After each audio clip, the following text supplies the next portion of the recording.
Friends, तो मैं आपका फिर से एनर्जेटिक वेलकम करती हूँ अपनी एक नई वीडियो के अंदर। जैसा कि हमने आपको पता ही है नंबर सिस्टम को स्टार्ट किया हुआ है। वहाँ पे हमने जो लास्ट वीडियो थी उसमें डिस्कस किया था कि अगर दो नंबर हमारे पास गिवन है तो उनमें जो है रेशनल नंबर्स को हम कैसे फाइंड आउट करते हैं, और रेशनल नंबर हमारे पास गिवन है तो उसको हम नंबर लाइन के ऊपर कैसे रिप्रेजेंट करते हैं, यानी कि रेशनल नंबर को भी इरेशनल नंबर को भी। अब यहाँ पे हमारे पास मोस्ट इंपॉर्टेंट क्वेश्चंस आते हैं जो कि आपकी क्लास 9th एंड 10th दोनों के लिए ही मोस्ट इंपॉर्टेंट होने वाले हैं। बेसिकली ये आपके जो क्वेश्चन है ये एलिमेंट की बुक है मैथमेटिक्स की, उसके अंदर 3 पॉइंट यानी कि 3.1 2 3 तीनों में से कंबाइंड क्वेश्चन हमने यहाँ पे निकाल रखे हैं। यहाँ पे हमने आपके लिए उन क्वेश्चन की कैटेगरी बना रखी है जिसमें ये करना आता है कि प्रूव दैट कोई भी इरेशनल नंबर आपको दिया होगा और आपको प्रूव करना होगा कि ये एक इरेशनल नंबर है। ओके, तो यहाँ पे हम आपको सबसे पहले ये डिस्कस करना चाहेंगे आपके साथ कि इसके अंदर किस किस टाइप के क्वेश्चन पूछे जाते हैं। तो पहला क्वेश्चन आपका आता है, डायरेक्ट आपको एक रेशनल नंबर दिया जाएगा और पूछा जाएगा कि इसको प्रूव कीजिए कि it is a irrational number. Second category जो है वो आपके एक नंबर और बढ़ा देंगे, यानी कि इसकी इस नंबर की यानी कि जो आपका इरेशनल नंबर है उसके एक रेशनल नंबर के साथ मल्टीप्लाई कर देंगे और हमसे पूछा जाएगा कि इस नंबर को प्रूव कीजिए कि ये इरेशनल नंबर है। फिर आपकी थर्ड टाइप आती है कि एक आपको रेशनल नंबर दिया जाएगा, एक इरेशनल नंबर दिया जाएगा और दोनों का कॉम्बिनेशन या तो प्लस से होगा या माइनस से होगा और उसको प्रूव कीजिए कि वो एक इरेशनल नंबर है, जहाँ पे ये बता रखा है कि √3 is already an irrational number. फिर हमारी जो फोर्थ कैटेगरी है उसके अंदर दोनों ही इरेशनल नंबर हैं, दोनों को अगर माइनस करेंगे तो उनका जो रिजल्ट है वो क्या होगा, एक नॉट अ रेशनल नंबर होगा। ये आपको प्रूव करना है और यहाँ पे दिया हुआ है कि √6 क्या हमारा एक इरेशनल नंबर है। अब जो क्वेश्चन नंबर 5 है उसमें क्या है कि हम हमारे पास दो इरेशनल नंबर गिवन होंगे, उनका होल स्क्वायर अगर हम कर देंगे और यहाँ पे कंडीशन भी आपके पास गिवन होगी कि √6 जो है एक इरेशनल नंबर है, तो आपको प्रूव करना है कि ये जो नंबर है ये भी एक इरेशनल नंबर है। तो ये तो हुई हमारे टाइप्स ऑफ क्वेश्चन की बात। अब सबसे पहला तो ये जो क्वेश्चन हमारा फर्स्ट है ये मोस्ट इंपोर्टेंट क्वेश्चन है एंड मोस्ट रिपीटेड क्वेश्चन है ऑल द बोर्ड एग्जाम्स। ठीक है, चाहे वो आपका सीबीएसई का हो, चाहे वो आपका हरियाणा बोर्ड का हो, चाहे वो आपका यूपी बोर्ड का हो, हर एक एग्जाम में 10th का अगर आप उठा के देखेंगे तो जो हमारा फर्स्ट टाइप का क्वेश्चन है वो हर एक में 3 to 4 मार्क्स का रिपीट हो रखा है। तो चलिए सबसे पहले हम शुरुआत अपने फर्स्ट क्वेश्चन से ही करेंगे और फिर वन बाय वन हर एक क्वेश्चन को डिटेल सॉल्यूशन यहाँ पे हम सीखेंगे। अब यहाँ पे देखो हम डिटेल सॉल्यूशन की बात कर लेते हैं और यहाँ पे जहाँ पे बच्चों को दिक्कत आती है वो भी हम डिस्कस करेंगे कि कहाँ तक बच्चे इजीली कर लेते हैं और कहाँ उनको प्रॉब्लम आती है। तो चलिए वीडियो को एंड तक देखने की कोशिश कीजिएगा, क्योंकि अगर बीच में स्किप किया तो आपको चीज़ें जो है स्किप हो जाएंगी और अच्छे से क्लियर नहीं हो पाएंगी। तो चलिए सॉल्यूशन की शुरुआत कर लेते हैं। तो यहाँ पे जो हमारा क्वेश्चन नंबर फर्स्ट है उसका हम सॉल्यूशन करेंगे। क्वेश्चन नंबर फर्स्ट यहाँ पे हमारे पास दिया हुआ है कि √7 को हमें प्रूव करना है कि वो इरेशनल नंबर है। अब सबसे पहले हम इस क्वेश्चन में अज्यूम करके चलते हैं, यानी कि हम यहाँ पे लिखेंगे let √7 be a rational number, यानी कि हमने मान लिया कि ये एक रेशनल नंबर हो।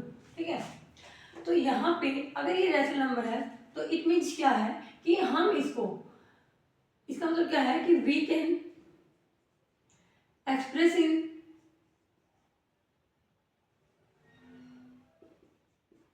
इसका मतलब यहाँ पे जो √7 है इन द P/Q फॉर्म है ना, यानी कि रेशनल नंबर के फॉर्म में हम यहाँ पे इसको रिप्रेजेंट कर सकते हैं।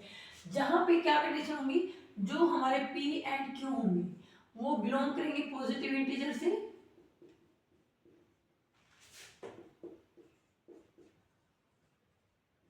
और यहाँ पे जो हमारे P एंड जो Q होंगे वो हमारे क्या होंगे, हमारे को प्राइम नंबर भी होंगे, को प्राइम। अब यहां से ही हमारी शुरुआत होती है ऐसे क्वेश्चंस की।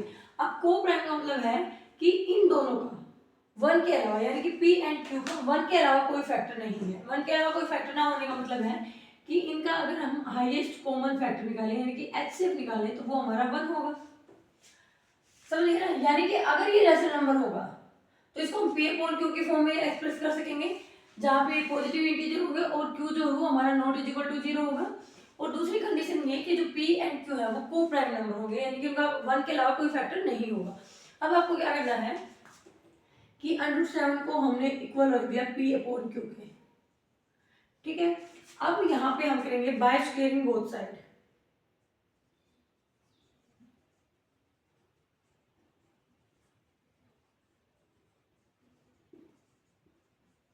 वी गेट, अब यहाँ पे देखो दोनों साइड स्क्वेयर करने का मतलब है कि हमने क्या किया, यहाँ पे √7 का भी स्क्वेयर कर दिया और यहाँ पे P/Q का भी क्या कर दिया, स्क्वेयर।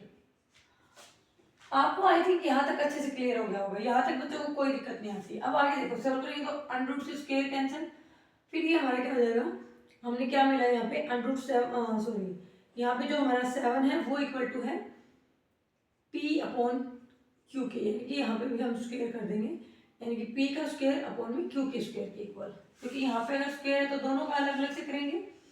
अब हमें यहाँ से एक चीज पता लगती है कि जो हमारा Q का स्क्वेयर है वो इक्वल टू किसके है, P का स्क्वेयर अपॉन में 7। इसका मतलब जो हमारा P नंबर है उसको अगर हम 7 से डिवाइड करें तो हमारा कुछ Q स्क्वेयर एक नंबर निकल के आता है, यानी कि इंटीजर आता है उसका स्क्वेयर, ठीक है। अब हम यहाँ पे क्या कह सकते हैं कि P का स्क्वेयर जो है,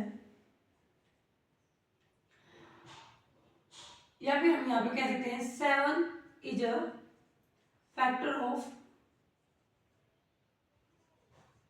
P स्क्वेयर, क्योंकि यहाँ पे डिवाइड हो रखा है तो इसका मतलब फैक्टर है, ठीक है। अगर ये P का स्क्वेयर का फैक्टर तो हम क्या कह सकते हैं, 7 is also a factor of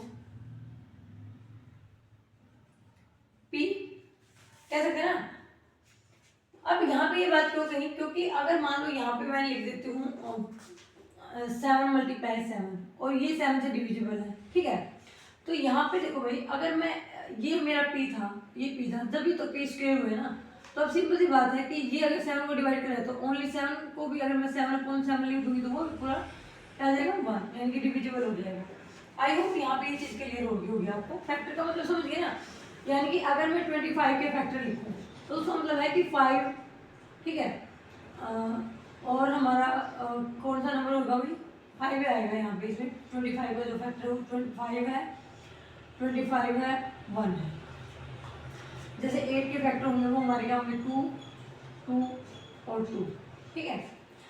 या फिर हम कह सकते हैं कि 2 मल्टीप्लाई में 4, ठीक है।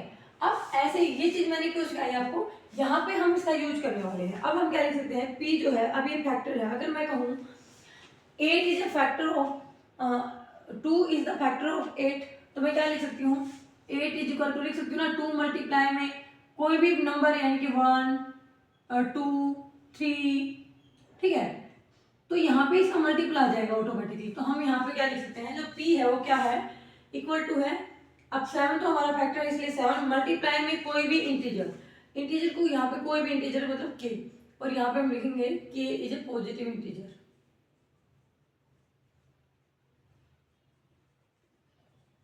अब यहाँ से आगे आपको क्या करना है, यहाँ तक देखो भाई, यहाँ तक हर बच्चा इस क्वेश्चन को कर लेता है, कोई दिक्कत नहीं आती बड़े आसानी से, लेकिन यहाँ आके उसको दिक्कत हो जाती है।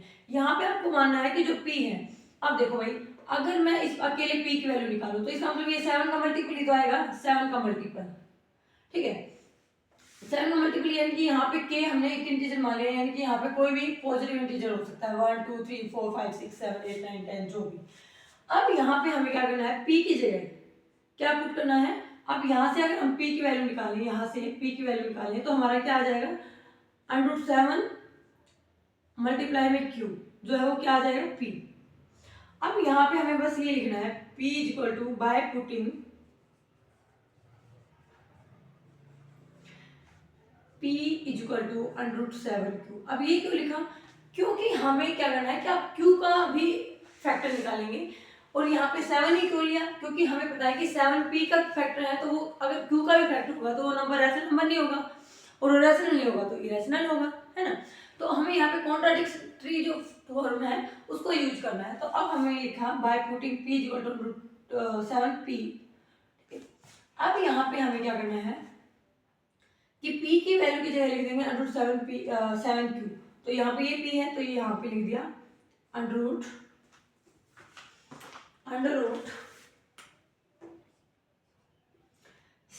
Q is equal to 7k। यहाँ तक क्लियर हो गया होगा। अब देखो बोथ साइड स्क्वायर करेंगे, ये स्क्वायर कर दिया हुआ स्क्वायर। अब इससे ये कैंसिल, लेकिन क्यू के तो स्क्वायर बच गया ना, तो हम इसको लिखेंगे 7q का स्क्वायर इज इक्वल टू 7 से कितना होता है 49k का स्क्वायर। अब यहां से हमें क्या पता लगता है कि जो हमारा q का स्क्वायर है, अगर हम 7q का स्क्वायर इस साइड है और इसको भी अगर हम इसी साइड ले आए यानी कि अपॉन में 49, तो ये हमारा k का स्क्वायर यानी कि किसी इंटीजर का स्क्वायर आ जाएगा। अब 7 1 7 7 2 तो यहाँ से हमारा आ गया q का square is equal to 7 is equal to k का स्क्वायर, यानी कि इनको डिवाइड करने के बाद हमारे पास एक इंटीजर रिजल्ट में आता है। ठीक है, अब ऐसा जो है, अब यहाँ पे क्या आ गया कि हम क्या कह सकते हैं कि जो हमारा 7 है, ठीक है, हम क्या कह सकते हैं यहाँ पे इस बुक्स में लिखेंगे जो भी सारी बातें लिखेंगे, इसका निष्कर्ष जो है यहाँ पे 7 जो है 7 is the factor of p and q। अगर ये p एंड q का फैक्टर है तो हम लिखेंगे our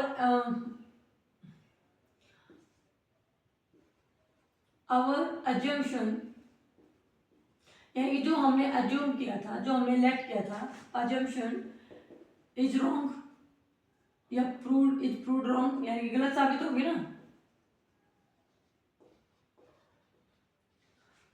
ठीक है, अगर हमारी assumption अगर प्रूव्ड रॉन्ग हो गई तो हम क्या कह सकते हैं कि जो हमारा बाय द कॉन्ट्राडिक्शन थ्योरम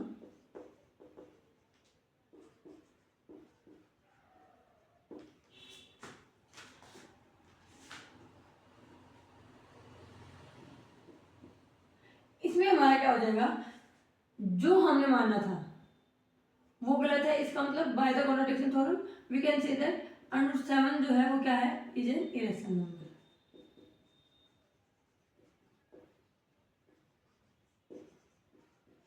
आपको इस तरीके से इस क्वेश्चन को करना है। देखो भाई, यहाँ तक हर बच्चा कर लेता है, कोई दिक्कत नहीं आती, बस यहाँ पे ये मार्क आ जाते हैं। यहाँ पे इसका मतलब है 7 की मल्टीप्लाई हो रही है, यानी कि 7 जो है अगर हम अकेले अगर p डिवाइड करता है तो इट मीन्स डिवाइड करता है तो कोई इंटीजर आएगा। ठीक है, और अगर हम नीचे वाले इंटीजर को जो हमें 7 डिवाइड कर रहा है इसको उस साइड लेके जाएंगे जिसका मतलब वो 7 का मल्टीपल होगा, है ना। इसलिए हमने p को मान लिया, जो भी हमारा यहाँ पे फैक्टर बनेगा उसको ही लेके चलेंगे। यहाँ पे 7 बन रहा है तो हमने लिए 7 के। आई होप आपको अब इस क्वेश्चन में कोई भी डाउट नहीं रहा होगा। फिर भी कोई डाउट है तो आप कमेंट सेक्शन में लिख सकते हैं, आपको दोबारा से इस क्वेश्चन को बहुत अच्छे और आसान तरीके से करवाया जाएगा। मैं यहाँ पे आपके लिए तब तक इस क्वेश्चन को रिपीट करती रहूंगी जब तक आपका डाउट जो है वो बहुत अच्छे से क्लियर नहीं हो जाता। तो इसी के साथ हम मूव ऑन करेंगे अपने सेकेंड क्वेश्चन के ऊपर। अब सेकेंड क्वेश्चन पे जाने से पहले मैं चाहती हूँ कि आप मेरे को कमेंट सेक्शन में जो है √5 को प्रूव करके दिखाइए। एंड प्रूव दैट, क्वेश्चन आपके होमवर्क रहेगा, prove that √3 is an irrational number.